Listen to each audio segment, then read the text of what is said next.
My understanding is that in the Andromedan culture, they have reincarnation as well.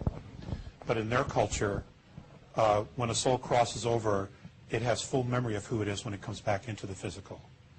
Again, it's that law of consistency. We don't have that. And again, I believe that's that fine print on the contract. Reincarnation is still a fact here as well.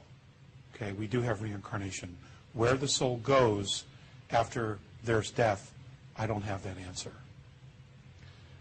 I don't have that answer. I've just got a quick joke. Yes. Oh, I'm sorry. There you are. Yeah, it's just a quick joke. Two Andromedans.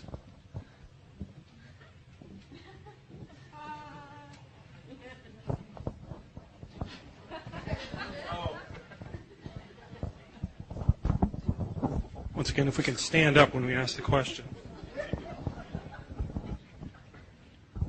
Yes, aloha, Alex. I watched your show on Google UFO Hypothesis, and you talk a lot about your contacts with the Andromedans.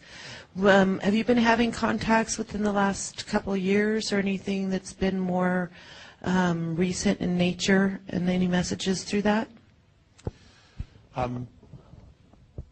For 5 years, I pushed them away. And the reason I did,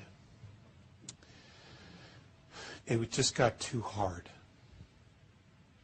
It got too hard to walk the two worlds. So I pushed them away, and I had a lot of work to do. Recently, though, the contacts have resumed, and much of it has been on of a personal relationship. The message has been more or less personal relationship, just getting to know each other once again after a very long time of not talking to each other. I actually got pretty pissed off with them, if you really want to know the truth. I got mad about some things that happened in my life, and I felt that they should have told me. So there you have it. Thank you, Alex, for everything. Aloha. You're welcome. Yes, ma'am.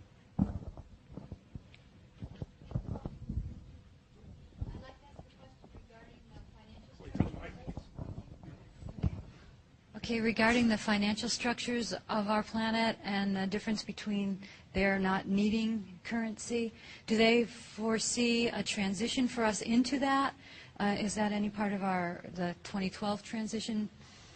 What virtually all the other cultures do, that's a great question, what virtually all the other cultures do is that they have a very small government, and basically everything's managed by the people. Everything is provided, education, housing, everything that you would need to live is there.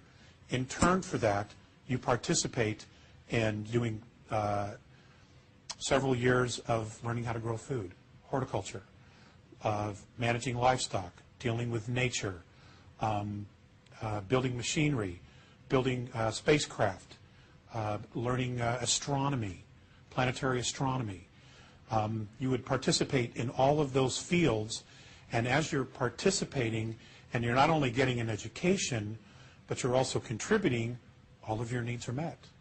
Everything is there, and each generation contributes, and it just works out perfectly. It's almost like a utopian society. Nobody has to pay for anything. It just doesn't happen. Hi there. I'm right at the back. Oh. Hi. I have a question for you. I too have been in contact with Andromedans, and they've talked to me a bit about their society. And I was interested to know if they told you, when it comes to constructing things, have they explained to you how far they go with manual construction, or whether they use thought manifestation, whether they combine energy with matter to construct places, buildings, and things like that? Actually, both. They also use holographic technology. Yeah, I thought perhaps that might be the truth. Because somehow, when I've been talking to them, I couldn't envisage them getting greasy, making wheel bearings and things like that. So I was wondering what they'd said to you about whether they get together as a group and maybe manifest a park or a garden or homes and things? My understanding is that the park areas, all of that is created using holographic technology.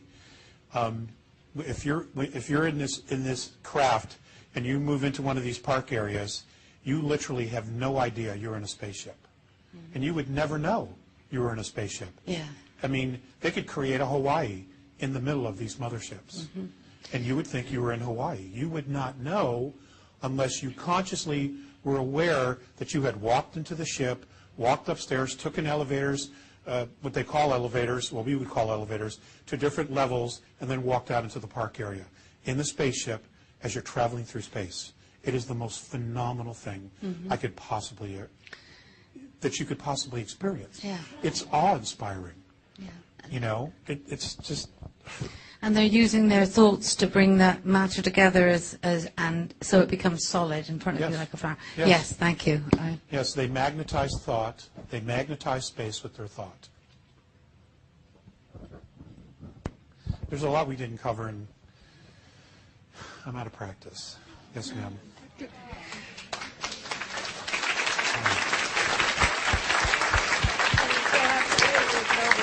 Mr. Lawson.